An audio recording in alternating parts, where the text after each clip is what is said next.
اگر انسان کی جماعت چھوٹ جائے بلکہ نماز بھی قضا ہو جائے سونے کی وجہ سے، اس سے اتنی ظلمت نہیں پیدا ہوتی جتنا بدنگاہی سے اندھیرا دل میں پیدا ہوتا ہے۔ حضور صلی اللہ تعالی وسلم بخاری شریف کے اندر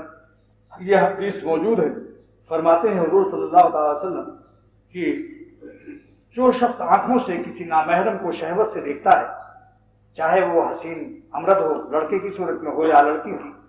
تو یہ آنکھوں کا زنا ہے۔ زنا العین النظر، زنا العین، اور ایک روایت بخاری کی ایک نسخے میں ہے زنا العینین، دو نسخے، بعض کتاب بخاری کی نسخوں میں عینین ہے، دونوں آنکھیں، کہ دونوں آنکھوں کا زنا جو ہے وہ آنکھوں سے بدنگاہی کرنا، حسینوں کو بس اسٹاپوں پر کھڑے ہو کر تکنا، اسکول کی جو بس ادھر ادھر تمام گیا اپنی آنکھوں کو خراب کرنا، اور وزن اللسان المنطق اور وزن اللسان النطق، دونوں نسخہ بخاری میں،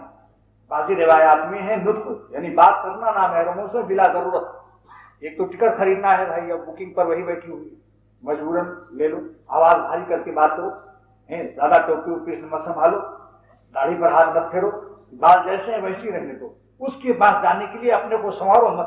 جس حالت میں جا رہے تھے ویسی حالت میں جاؤ، آواز کو بھاری کر کے کہو بھائی مجھے ٹکٹ چاہیے،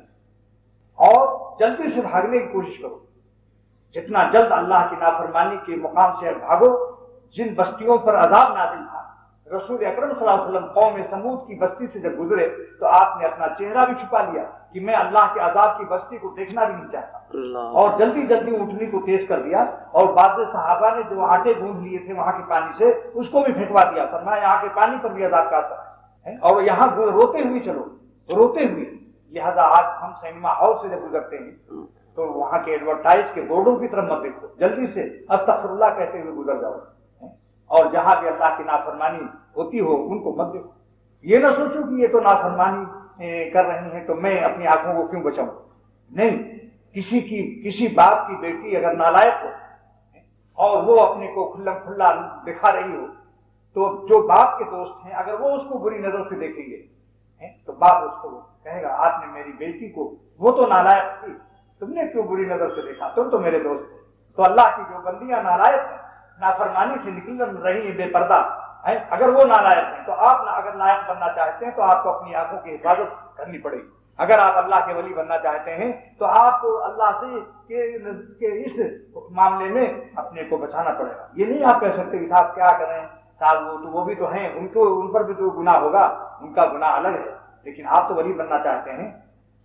آپ کو چاہیے کہ آپ ان کو یہی سوچ لیں کہ یہ تو نافرمان ہے، اپنی نظر کو بچانا، میرے اللہ کی بندیاں ہیں، ہم ان کو نہیں دیکھتے۔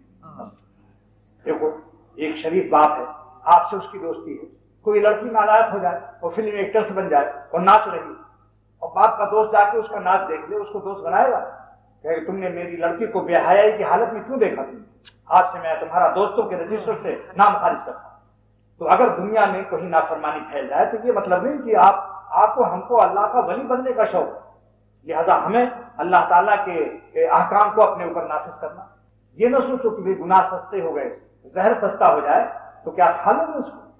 بعض لوگ کہتے ہیں صاحب وہ تو خود ہی گناہ راضی ہو کے میرے گود میں آ گئے، اگر کوئی زہر چوریا بازار سے خرید کے، عجیب معاملہ ہے۔ بعض لوگ کہتے ہیں صاحب جب تک ٹیلی ویژن نہیں تھا میرے بچے گھر سے دوسروں کے گھروں میں آوارہ پھرتے تھے، دوسروں کے گھروں میں جا کے چھپ چھپ کے دیکھتے تھے، تو میں نے ان کی آوارگی کو بچانے کے لیے کہ گھر سے بے گھر رہتے ہیں،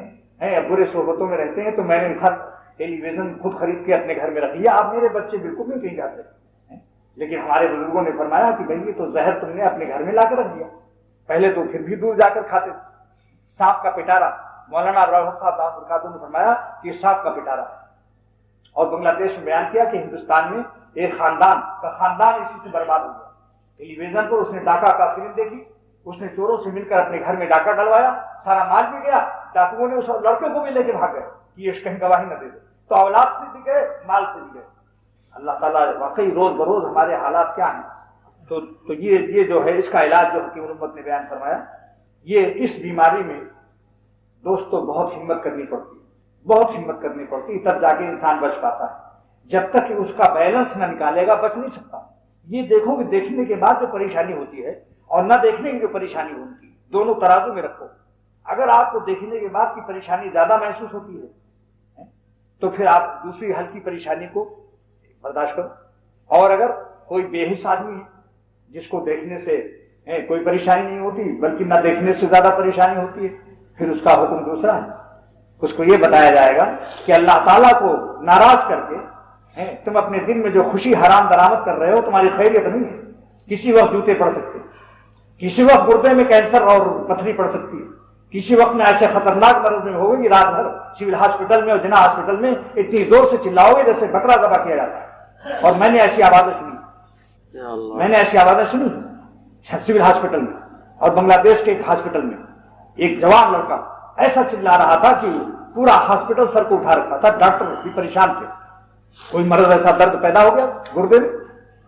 تو اللہ کے عذاب سے معمول نہیں رہنا چاہیے۔